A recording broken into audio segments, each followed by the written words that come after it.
جب کبھی گناہ ہو جائے تو گناہ کے بعد فوراً نیکی کرو تاکہ یہ نیکی اس گناہ کو ختم کر دے. انسان میرے بھائیو خطا کا پتلا ہے.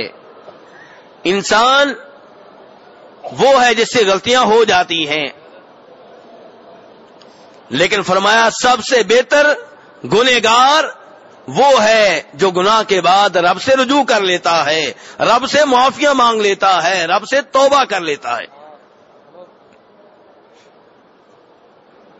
اور اللہ کا وعدہ ہے وَمَن يَعْمَلْ سُوءًا أَوْ يَظْلِمْ نَفْسَهُ ثُمَّ يَسْتَغْفِرِ اللَّهَ يَجِدِ اللَّهَ غَفُورًا رَحِيمًا، کہ جس سے گناہ ہو جائے، جو اپنے اوپر ظلم و زیادتی کر بیٹھے، پھر اللہ سے استغفار کر لے، رب سے معافیاں مانگ لے، رب العالمین کو بخشنے والا پائے گا، نہایت مہربان پائے گا.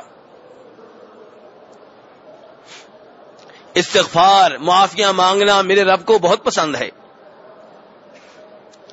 اور اگر میرے بھائیو گناہ صغیرہ ہے، کبیرہ نہیں ہے، تو پھر اس کی معافی کا ایک طریقہ یہ بھی ہے کہ اس کے فوراً بعد آپ نیکیاں کریں تاکہ رب العالمین وہ صغیرہ گناہ معاف کر دیں.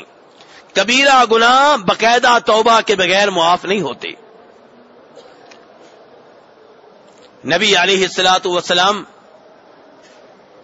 مسجد میں ہیں، ایک صحابی آئے، بخاری شریف کی حدیث ہے، مسلم میں بھی آئی ہے. کہا اے نبی علیہ الصلوۃ والسلام، میں گناہ کر بیٹھا ہوں.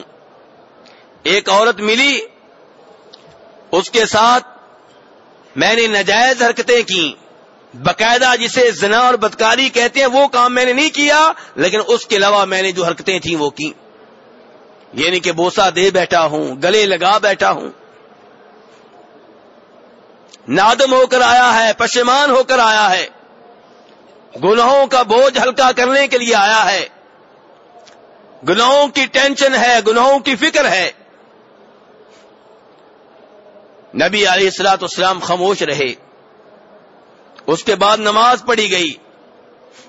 نماز کے بعد نبی علیہ الصلوۃ والسلام نے اس صحابی کو بلایا اور کہا اللہ نے یہ آیت نازل کی ہے، سورہ ہود، وَأَقِمِ الصَّلَاةَ طَرَفَيِ النَّهَارِ وَزُلَفًا مِّنَ اللَّيْلِ إِنَّ الْحَسَنَاتِ يُذْهِبْنَ السَّيِّئَاتِ ذَلِكَ ذِكْرَىٰ لِلذَّاكِرِينَ. اللہ فرماتے ہیں نمازیں قائم کرتے رہو، رات کے دونوں کناروں میں، دن کے دونوں کناروں میں نمازیں قائم کرتے رہو، اور رات کی گھڑیوں میں بھی نمازیں پڑھو. فرمایا ان الحسنات یذھبن السیئات، نیکیاں گناہوں کو ختم کر دیتی ہیں، نیکیاں گناہوں کو ختم کر دیتی ہیں.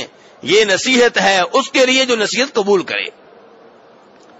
آپ کا اشارہ یہ تھا کہ تم نے ہمارے ساتھ نماز پڑھی ہے، گناہ تم نے کیا ہے، اس کے بعد ہمارے ساتھ نماز پڑھی ہے، تمہاری نماز سے تمہارے یہ گناہ جڑ گئے ہیں، ختم ہو گئے ہیں. صحابی کہنے لگا اللہ کے رسول کیا یہ حکم میرے لیے ہے، یہ سب کے لیے ہے؟ فرمایا سب کے لیے ہے، لیکن نماز وہ ہونی چاہیے جو نماز واقعی گناہوں کو ختم کرنے کی طاقت رکھتی ہو. نماز قائم، کہا اقیم الصلاۃ، نماز قائم کریں، یہ نہیں کہا نماز پڑھیں، نماز قائم کریں. نماز قائم کرنا کیا ہے؟ نماز کو اس کے ٹائم پہ پڑھنا، نماز کو اس کے ارکان اور شرائط کے ساتھ پڑھنا، نماز کو نبی علیہ السلام کے طریقے کے مطابق پڑھنا، نماز کو ویسے پڑھنا جیسے پیارے حبیب نے کہا تھا صلو کما رأیتمونی اصلی، ویسے نماز پڑھو جیسے تم نے مجھے نماز پڑھتے ہوئے دیکھا ہے. یہ وہ نماز ہے جو گناہوں کو ختم کر دیتی ہے.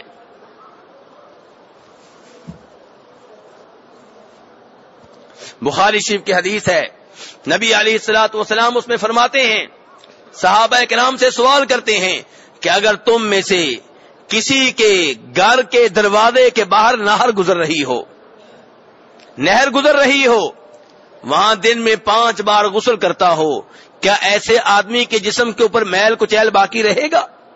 صحابہ کرام نے کہا نہیں. فرمایا یہی 5 نمازوں کی مثال ہے، یہی 5 نمازوں کی مثال ہے کہ جو آدمی دن اور رات میں 5 نمازیں باقاعدگی کے ساتھ پڑھتا ہے، فرمایا اس کے صغیرہ گناہ ختم ہو جاتے ہیں، اس کے گناہ ختم ہو جاتے ہیں، اس کے جسم کے اوپر گناہوں کا میل کچیل باقی نہیں رہتا۔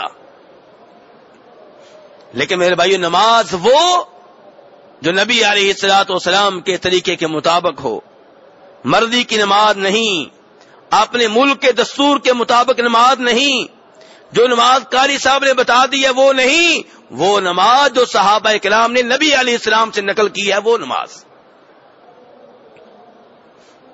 اس نماز میں یہ طاقت ہے کہ صغیرہ گناہوں کو ختم کر کے رکھ دیتی ہے۔